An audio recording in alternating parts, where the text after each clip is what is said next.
اور آپس میں باتیں کرنے لگے۔ لیکن پتہ نہیں کیوں جیسے ہی وہ خادمہ آتی تھی سامنے تو مہر النساء اپنی والدہ کو چپک جاتی تھی اور آ کر ان کے پاس بیٹھ جایا کرتی تھی اور کافی ڈری ڈری سی لگتی تھی۔ تو مہر النساء کی والدہ اس کا یہ رویہ دیکھ کر کافی حیران ہوئی کہ یہ اس طرح کیوں کر رہی ہے۔ لہٰذا مہر النساء کی والدہ نے مہر النساء سے کہا کہ تم اس خادمہ کے ساتھ ایسا رویہ کیوں اختیار کر رہی ہو؟ وہ بیچاری دکھی ہو جائے گی کہ مجھ میں ایسا کیا ہے کہ یہ بچی مجھ سے ڈر رہی ہے، اور میرے اس کے سامنے آتے ہی یہ بالکل غصے میں آ جاتی ہے۔ تو مہر النساء نے اپنی والدہ سے کہا کہ مجھے یہ خادمہ ذرا پسند نہیں، بالکل بھی پسند نہیں، اور میں اس سے بالکل بھی بات نہیں کروں گی۔ یہ کہہ کے مہر النساء حویلی کے اندر چلی گئی اور اس کی میڈ بھی اس کے پیچھے پیچھے اس کے ساتھ چلی گئی، اور مہر النساء اپنی میڈ کو لے کر اپنے کمرے میں چلی گئی اور وہاں جا کر دونوں بیٹھ گئے اور آپس میں باتیں کرنے لگے، ویسے ہی ادھر ادھر کی اور گاؤں کے بارے میں۔ بہرحال اب رات ہو چکی تھی اور سارے اپنے اپنے کمرے میں جا کر سونے کی تیاری کر رہے تھے۔ مہر النساء کے دادا بھی اپنے کمرے میں چلے گئے تھے اور مہر النساء کے والدین بھی، لیکن مہر النساء اپنی میڈ کے ساتھ سویا کرتی تھی، تو وہ اپنی میڈ کے ساتھ اپنے کمرے میں چلی گئی سونے کے لیے۔ تو بتاتا چلوں یہ کافی پرانے عرصے کی بات ہے، تو اس ٹائم بجلی وغیرہ تو ہوا نہیں کرتی تھی، تو اسی لیے پوری حویلی میں کینڈلز وغیرہ جلی ہوئی ہوتی تھی اور ان کی مدھم مدھم اور سنہری روشنی پوری حویلی میں پھیل رہی ہوتی تھی، اور کمروں میں بھی ہلکے ہلکے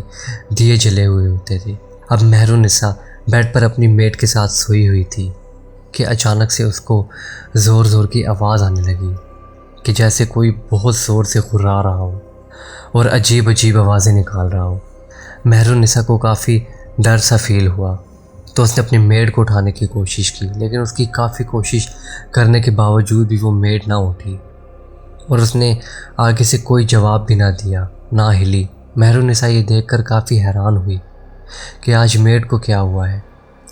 نہ ہی وہ جواب دے رہی ہے اور نہ ہی وہ اٹھ رہی ہے۔ لہٰذا اس نے اس کو دوبارہ نہیں اٹھایا اور خود بیڈ سے اٹھی اور کھڑکی کی جانب جانے لگی، جو روم میں کھڑکی لگی ہوئی تھی۔ اس سے وہ دیکھتی کیا ہے کہ وہی خادمہ جس سے وہ کافی چڑ رہی تھی، اس کے دونوں ہاتھ اس نے ہوا میں پھیلائے ہوئے تھے اور اس کے بال کھلے ہوئے تھے،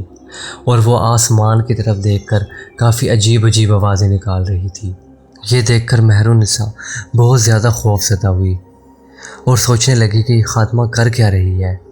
ابھی وہ اس کو اسی حالت میں دیکھ ہی رہی تھی کہ وہ خادمہ باہر لون سے حویلی کے مین دروازے سے اندر جانے لگی۔ تو مہر النساء کو بھی تجسس ہوا اور اس کو کیوریوسٹی سی ہوئی کہ یہ اب اندر کیا کرنے آ رہی ہے۔ لہٰذا وہ ابھی 12 سال کی تھی اور بچوں والا ہی دماغ تھا اس کا، تو اپنے کمرے سے باہر نکل گئی، بالکل آہستہ آہستہ چھپکے سے، دیکھنے کے لیے کہ یہ اب خادمہ کرتی کیا ہے۔ اور وہ اس کو دیکھنے لگی اور اس کا چھپ چھپ کر پیچھا کرنے لگی پلرز کے پیچھے سے۔ تو دیکھتی کیا ہے کہ وہ خادمہ اس کے دادا کے کمرے کی طرف جا رہی تھی، تو وہ بھی آہستہ آہستہ سے اس کا پیچھا کرنے لگی، اور جیسے ہی وہ خادمہ اس کے دادا کے کمرے کا دروازہ کھول کر اندر گئی تو دروازہ تھوڑا سا کھلا رہ گیا۔ تو مہر النساء بھی پڑے ہوئے ٹیبل کے پیچھے سے چھپ کر دیکھنے لگی کہ وہ اندر کر کیا رہی ہے۔ ابھی مہر النساء دیکھ ہی رہی تھی اسے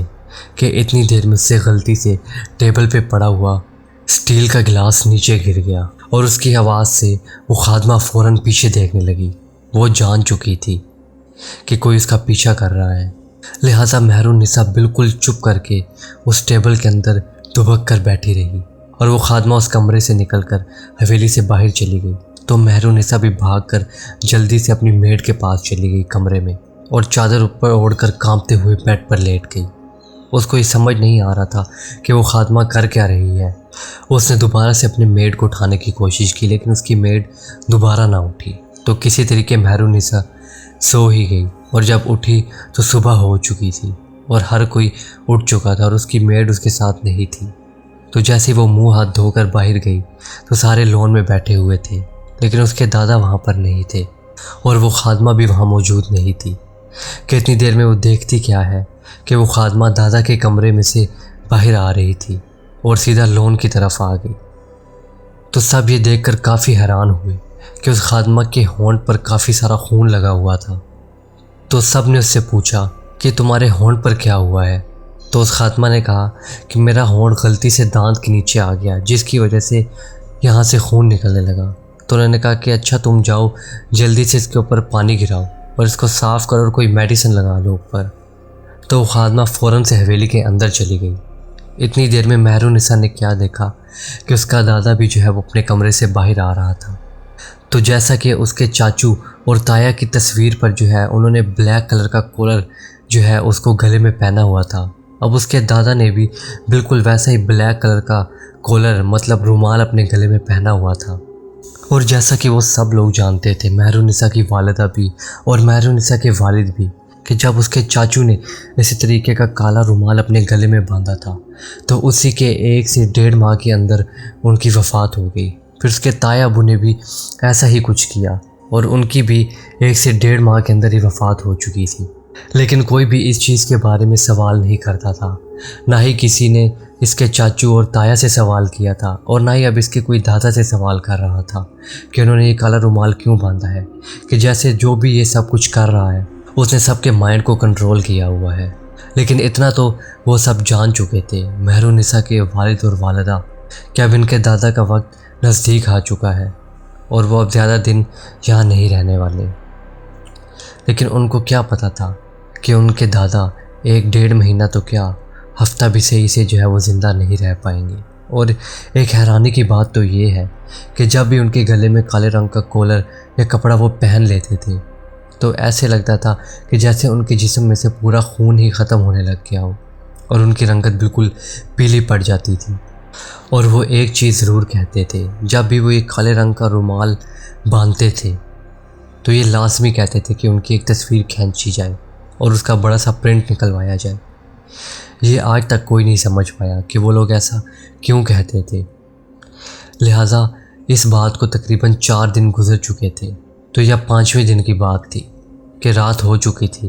اور سب سونے کے لیے اپنے اپنے کمروں میں جا رہے تھے۔ تو آج میں نے میڈ سے کہا کہ مجھے اپنی والدہ کے ساتھ سونا ہے،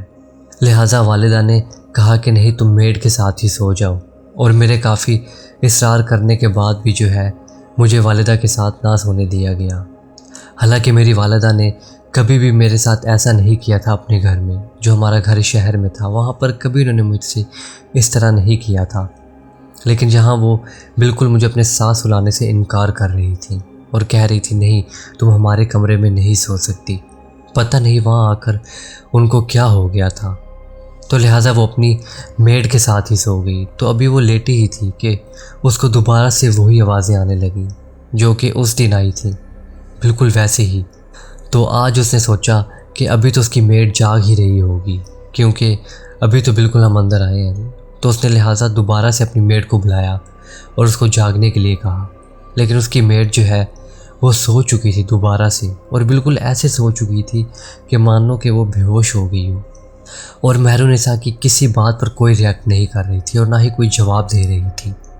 لہٰذا مہرالنساء پھر سے اٹھی اور کھڑکی کی طرف گئی، تو پھر سے اس نے دیکھا کہ وہ جو ہے خادمہ اسی طرح ہاتھ آسمان میں پھیلائے، بال کھولے اور اپنا منہ اوپر آسمان کی طرف کر کے عجیب عجیب آوازیں نکال رہی تھی، اور اس دفعہ تو وہ کچھ پڑھ بھی رہی تھی کسی اور ہی زبان میں۔ اور یہ عمل وہ 4 سے 5 منٹ کرنے کے بعد دوبارہ سے حویلی کے اندر جانے لگی۔ اس دفعہ تو مہرالنساء ٹھان چکی تھی کہ میں دیکھ کر ہی رہوں گی کہ وہ دادا کے کمرے میں جا کر کرتی کیا ہے، اور وہ پھر چھپ چھپ کے دیواروں کے پیچھے سے ہوتی ہوئی اس خادمہ کا پیچھا کرنے لگی۔ تو دیکھتی کیا ہے کہ وہ خادمہ دوبارہ سے اس کے دادا کے کمرے کے اندر چلی گئی اور دروازہ کھلا چھوڑ دیا۔ اب اس نے دیکھا کہ اس کے دادا کی گردن پہ باندھا ہوا کالا کپڑا کھول رہی تھی، اور کالا کپڑا کھولتے ہی اس نے اپنا منہ بالکل ان کی گردن کے اوپر جھکا دیا، اور ایسے آواز آنے لگی کہ جیسے وہ کچھ پی رہی ہو، اور بہت عجیب عجیب آوازیں بھی ساتھ ساتھ نکالنے لگی۔ جیسے ہی اس نے اپنا منہ اوپر کیا تو موم بتی کی ہلکی ہلکی روشنی میں نظر آ رہا تھا کہ اس کے پورے منہ پر خون لگا ہوا تھا۔ یہ دیکھ کر مہرالنساء ہکا بکا رہ گئی اور مانو کہ اسے سکتہ ہو گیا ہو، لیکن وہ دیوار کے پیچھے کھڑی ہوئی تھی اور اس خادمہ کو ذرا نظر نہیں آ رہی تھی۔ یہ عمل کرنے کے بعد اس خادمہ نے وہ کالا رومال دوبارہ سے ان کی گردن پہ باندھا اور اس کے دادا کے کمرے کا دروازہ بند کر کے وہاں سے باہر نکل گئی اور حویلی سے باہر چلی گئی۔ یہ دیکھنے کے بعد مہرالنساء کافی دیر ایک ہی جگہ پر جمی کھڑی رہی۔ اس سے ہمت ہی نہیں ہو رہی تھی کہ وہ کس طریقے اپنے کمرے میں جائے۔ تھوڑی دیر بعد جب اس کے جسم میں جان آئی تو وہ ہلکا ہلکا کر کے اپنے کمرے کی طرف بڑھنے لگی اور پھر جلدی سے اپنے کمرے کی طرف بھاگی اور دروازہ اندر سے بند کر لیا اور کھڑکیوں کو بھی بند کر دیا اور اپنی میڈ کے ساتھ جا کر لیٹ گئی۔ اس نے دوبارہ سے میڈ کو اٹھانے کی کوشش کی، لیکن میڈ تو ایسے سو رہی تھی کہ جیسے اس کو کسی نے نشہ دے دیا۔ وہ کسی طریقے ڈرتے ڈرتے کافی دیر بعد سو ہی گئی، اور جب صبح اس کی آنکھ کھلی تو دیکھتی کیا ہے کہ اس کی والدہ اور والد دونوں رو رہے تھے اور گھر کے تمام ملازمین بھی رو رہے تھے۔ تو اس کو پتہ چلا کہ یہ سب اس لیے رو رہے ہیں کیونکہ اس کے دادا کی وفات ہو چکی ہے اور وہ اب اس دنیا میں نہیں رہے۔ یہ سن کر وہ رات والا سارا نظارہ اس کی آنکھوں کے آگے دوبارہ آنے لگا کہ جو وہ خادمہ رات کو کر رہی تھی، اور وہ بالکل سہم کر ایک کونے میں بیٹھ گئی۔ اس کو اپنے دادا کے اس دنیا سے چلے جانے کا بھی کافی افسوس تھا، لیکن اس کو اس چیز کی بھی بہت حیرانی اور کافی ڈر اور خوف تھا کہ وہ خادمہ نے ہی ان کے ساتھ سب کچھ کیا ہے۔ لہٰذا اس کے دادا کی تمام رسومات کو کیا گیا، ان کی تدفین کی گئی، جنازہ وغیرہ پڑھایا گیا اور اس سے 3 دن بعد ان کی کل خوانی کروائی گئی۔ اور مہرالنساء اب کافی ڈپریس ہو چکی تھی، مطلب وہ کافی چڑچڑی ہو چکی تھی۔ نہ ہی اپنی والدہ نہ ہی اپنے والد کو صحیح طریقے سے بلاتی تھی اور نہ ہی ان سے صحیح طریقے سے بات کرتی تھی۔ یہ دیکھ کر مہرالنساء کے والد اور والدہ کافی پریشان ہوئے اور سوچنے لگے کہ اب ہمیں یہاں سے شہر واپس جانا چاہیے۔ بے شک چھٹیاں تو ابھی رہتی تھیں، لیکن وہ بس اب یہاں پر اور نہیں رہنا چاہتے تھے۔ ابھی مہرالنساء کے دادا کو فوت ہوئے 4تھا دن تھا کہ وہی خادمہ ایک بڑی سی تصویر لے کر اس کے دادا کی، کہ جس میں انہوں نے وہی کالا رومال اپنی گردن پر باندھا ہوا تھا، اور جو تصویر انہوں نے کچھ دن پہلے کھنچوائی تھی وہی تصویر اس نے بڑی سی پرنٹ میں ایک فریم میں لگا کر اور ان دونوں کی تصویر کے ساتھ لگا دی، مطلب اس کے چاچو اور اس کے تایا کی تصویر کے ساتھ لٹکا دی۔ اور حیرانی کی بات تو یہ تھی کہ اس کے بارے میں اس سے کسی نے کوئی سوال بھی نہیں کیا، نہ ہی اس کے والد نے، نہ ہی والدہ نے، اور نہ ہی گھر کے کسی ملازمین نے۔ میں یہ ساری چیزیں دیکھ کر کافی حیران ہو رہی تھی جو کچھ بھی اس حویلی میں چل رہا تھا، لیکن بس میں اب جلد سے جلد اپنے گھر جانا چاہتی تھی، اور میں ضد کرنے لگی کہ مجھے یہاں ایک بھی دن اور نہیں رہنا۔ اور میری کافی ضد کرنے کے بعد میری والد اور والدہ تیار ہو گئے شہر جانے کے لیے، لیکن وہ خادمہ پتنی کیوں میرے والد کو وہاں پر روکنے پر کافی اصرار کر رہی تھی کہ آپ کے والد کو فوت ہوئے